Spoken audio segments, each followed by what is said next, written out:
साथ संगत जी, आज की साखी सतगुरु नानक देव जी की है। जब भाई मर्दाना जी ने सतगुरु नानक से ईश्वर के आभास को लेकर प्रश्न किया था कि सतगुरु, मैं भी आपके साथ शब्द गायन करता हूँ, रबाब बजाता हूँ, लेकिन आज तक मुझे ईश्वर का आभास नहीं हुआ, ईश्वर की अनुभूति नहीं हुई। तो इसका जवाब देते हुए सतगुरु नानक ने क्या वचन किए थे, आइए बड़े ही प्रेम और प्यार से आज का ये प्रसंग श्रवण करते हैं। साथ संगत जी, सतगुरु नानक भाई मर्दाना जी के साथ जंगल में वृक्ष की छाया में बैठे हुए थे और करतार की धुन में मस्त थे और भाई मर्दाना जी रबाब बजा रहे थे और सतगुरु शब्द गायन कर रहे थे। तो उसी समय भाई मर्दाना जी ने सतगुरु नानक से सवाल की, गुरुजी, आप हमेशा कहते हैं कि परमात्मा कण कण में विराजमान है, वो सभी जगह में है। तो अगर वो सभी जगह है, कण कण में मौजूद है, तो हमें दिखता क्यों नहीं है?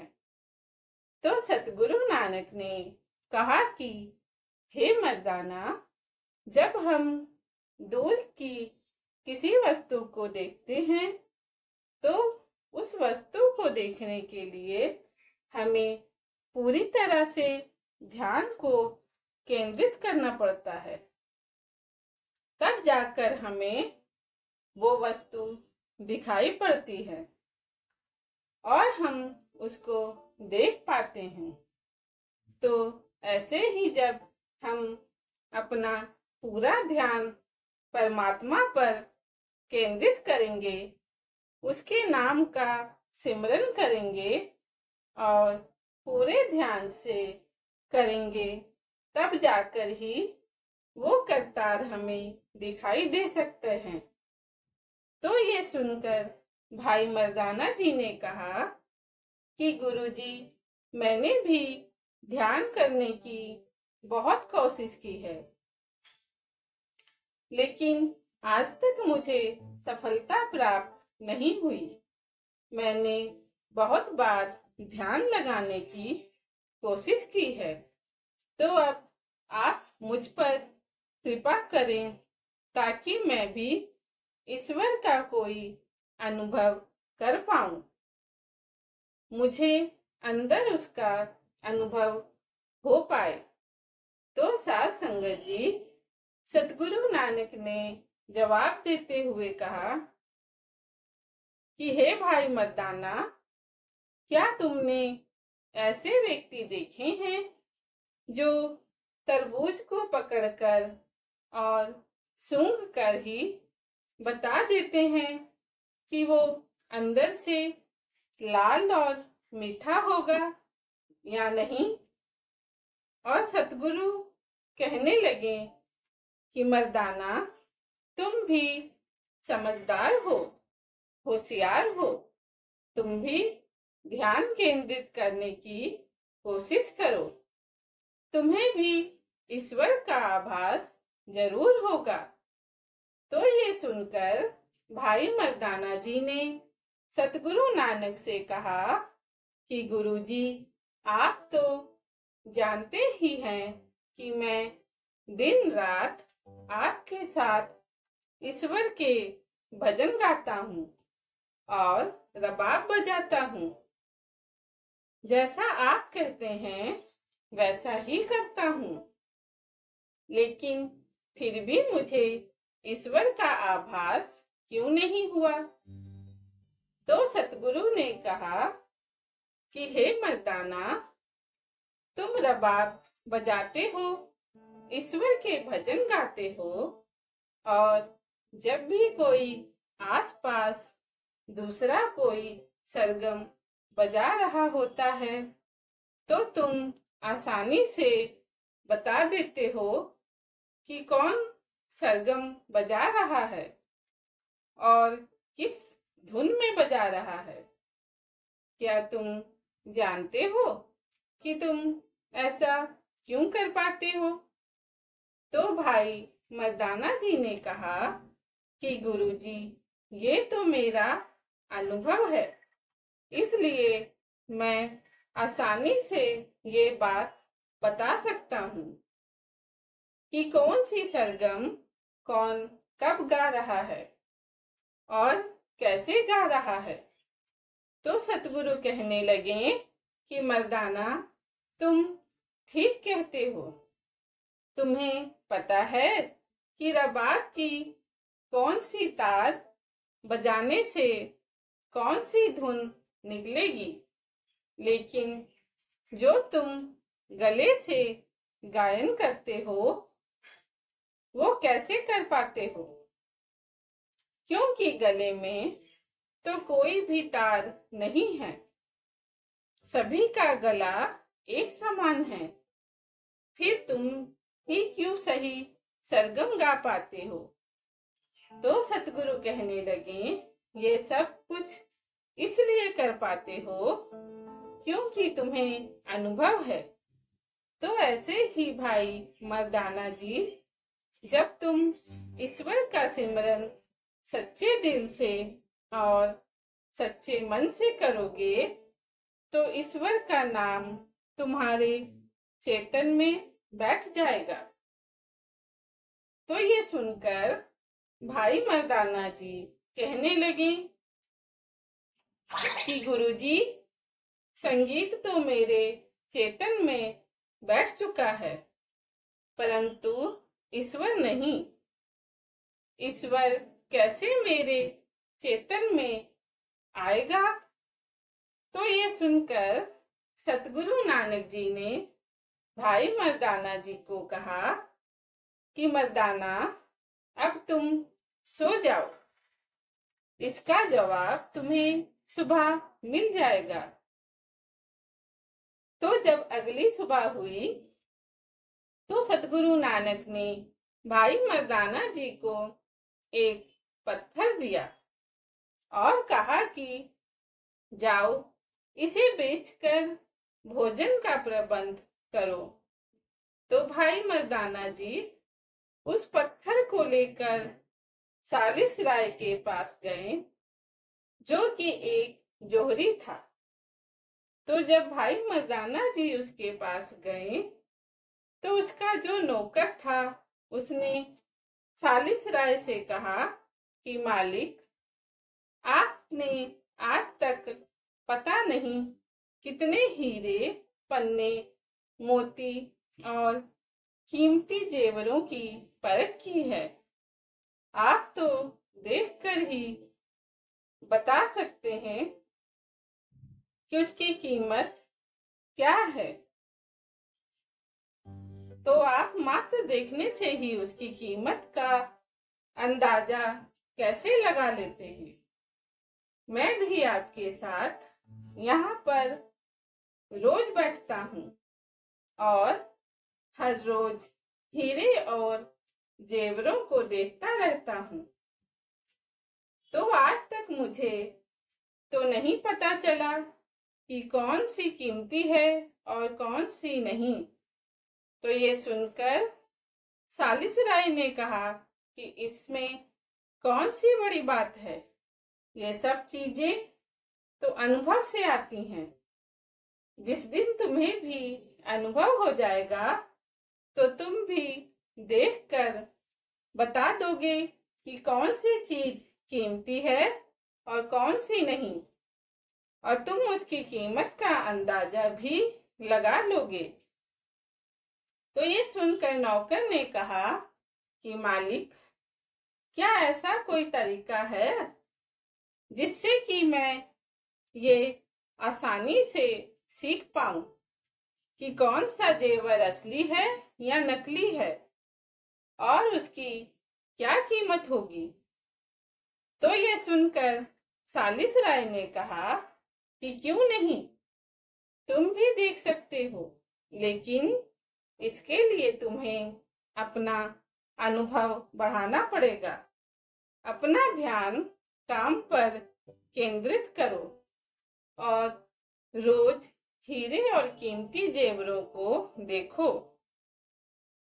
तो एक दिन ऐसा आएगा, तुम्हें भी सब कुछ पता चल जाएगा कि कौन सा कीमती है और कौन सा मात्र एक पत्थर है।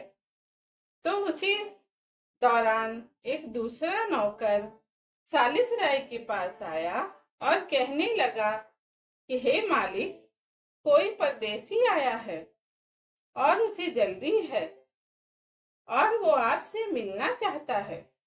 तो सालिसराय और नौकर तुरंत परदेसी से यानी कि भाई मर्दाना जी से मिलने पहुंचे। तो सब सालिसराय की मुलाकात भाई मर्दाना जी से हुई। तो सालिसराय ने कहा कि आइए, आपका मेरी दुकान पर स्वागत है। बताइए आप क्या खरीदना चाहते हैं। तो ये सुनकर भाई मर्दाना जी ने कहा कि मैं यहाँ कुछ खरीदने नहीं आया हूँ, बल्कि मैं तो यहाँ पर कुछ बेचने आया हूँ, जिसे बेचकर मैं अपने लिए और अपने गुरु के लिए भोजन का प्रबंध करना चाहता हूँ। तो ये सुनकर सालिसराय ने कहा कि लाइए, मुझे बताइए कि आप क्या बेचना चाहते हैं। तो भाई मर्दाना जी ने जैसे ही सतगुरु नानक का दिया हुआ पत्थर सालिसराय को दिखाया तो वो हैरान हो गया और बोला कि ये ईश्वर, आपका धन्यवाद। और ये कहकर सालिसराय ने 100 रुपए भाई मर्दाना जी के आगे रख दिए और कहा कि हे भले मनुष्य, आप ये 100 रुपए रखिए और साथ ही अपना ये कीमती जेवर अपने साथ वापस ले जाइए। तो ये सुनकर भाई मर्दाना जी ने कहा कि आपका बहुत बहुत धन्यवाद कि आपने मुझे 100 रुपये दिए, लेकिन ये पत्थर मैं आपने साथ वापस कैसे ले जा सकता हूँ, क्योंकि इसके लिए ही आपने तो मुझे 100 रुपये दिए हैं, तो मैं इसे वापस कैसे लेकर जा सकता हूँ।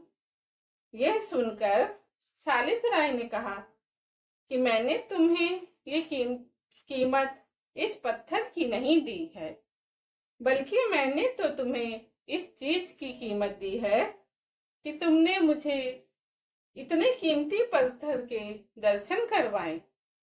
और सालिसराय ने कहा कि मेरे गुरु ने मुझे कहा था कि जब भी तुम्हें कोई ऐसी चीज दिखाई पड़े जिसका कोई मोल ना हो, तो तुम्हें उसे देखने का भी पैसा देना चाहिए।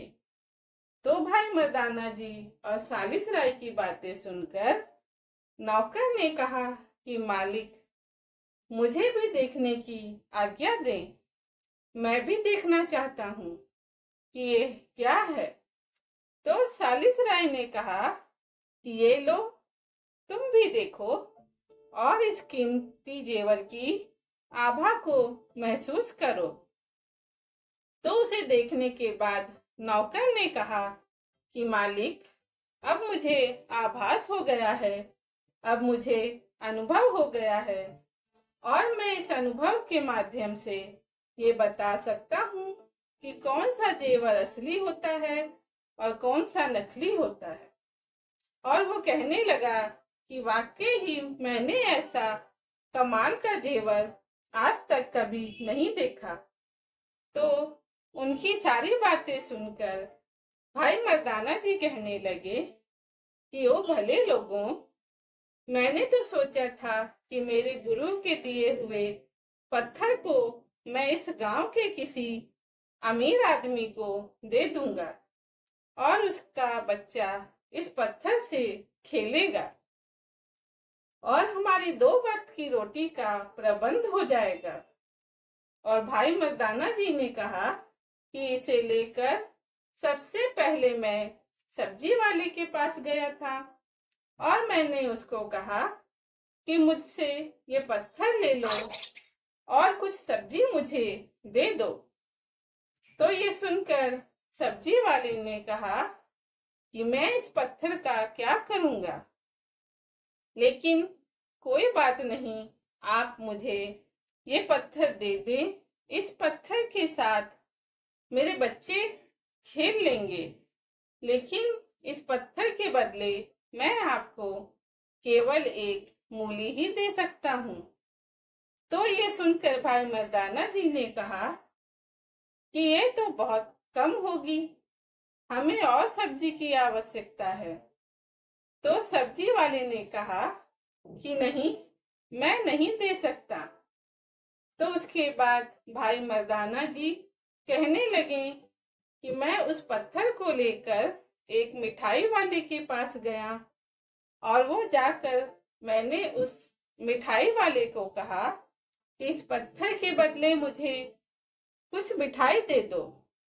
तो उस मिठाई वाले ने कहा कि इसके बदले मैं तुम्हें थोड़ी सी मिठाई ही दे सकता हूँ, अगर लेनी है तो ले लीजिए, नहीं तो यहाँ से चले जाइए। तो उसके बाद भाई मर्दाना जी ने कहा कि मैं इस पत्थर को लेकर एक कपड़े वाले के पास गया और उसने मुझे कहा कि मैं इस पत्थर का क्या करूंगा, चलो कोई बात नहीं, इसे मुझे दे दो, इसके साथ मेरे बच्चे खेलेंगे, लेकिन इसके बदले में तुम्हें केवल कपड़े का एक टुकड़ा दे सकता हूँ। तो भाई मर्दाना जी ने कहा कि कपड़े का टुकड़ा मेरे किस काम का, मुझे तो इसके बदले पैसे चाहिए। तो ये सुनकर कपड़े वाले ने कहा कि नहीं नहीं, मैं तुम्हें इसके बदले पैसे नहीं दे सकता, अगर तुम कपड़ा लोगे तो ठीक, नहीं तो यहाँ से चले जाइए। लेकिन जब मैं आपके पास आया तो आपने मुझे केवल इसके देखने मात्र के इतने पैसे दे दिए, मुझे तो केवल भोजन के लिए पैसे चाहिए थे। तो ये सुनकर सालिस राय ने कहा कि भाई, मैंने तो आपके इस कीमती पत्थर के दर्शन करने की कीमत मात्र आपको दी है, और अगर आप भोजन की बात कर रहे हैं तो मैं आपके लिए और आपके गुरु के लिए भोजन का प्रबंध करवा देता हूँ। तो उसके बाद जब भाई मर्दाना जी सतगुरु नानक के पास गए और भाई मर्दाना जी ने उस कीमती पत्थर को और उन 100 रुपए को जब सतगुरु नानक के सामने रखा और कहा कि गुरुजी, मैं तो इसे मामूली पत्थर समझ रहा था, लेकिन ये तो कीमती जेवर निकला। ये लीजिए, एक बड़े सुनार ने इस कीमती पत्थर को देखने के ही मुझे 100 रुपये दिए हैं और साथ में कहा कि ये जेवर तो अमूल्य है, इसका कोई मोल नहीं है। तो ये सुनकर सतगुरु नानक ने कहा कि हे मर्दाना, ये सब देखने की दृष्टि पर ही निर्भर करता है, जिसके पास इसे देखने की दृष्टि ही नहीं है वो इसकी कीमत क्या लगाएगा। और सतगुरु कहने लगे कि हे मर्दाना, अब तुम ही देख लो, जिसके पास इस कीमती पत्थर को देखने की दृष्टि थी उसने देखते मात्र के ही 100 रुपए दिए, और जिसके पास इसे देखने की दृष्टि ही नहीं थी उन्होंने तो सब्जी, कपड़ा और मिठाई देने से भी इनकार कर दिया। और सतगुरु भाई मर्दाना जी से कहने लगे, इसी प्रकार जब तुम ईश्वर को अनुभव करने की दृष्टि पालोगे तो तुम्हें भी ईश्वर का आभास होगा और करतार की प्राप्ति होगी। साध संगत जी, आपको ये कहानी कैसी लगी मुझे ज़रूर बताइएगा।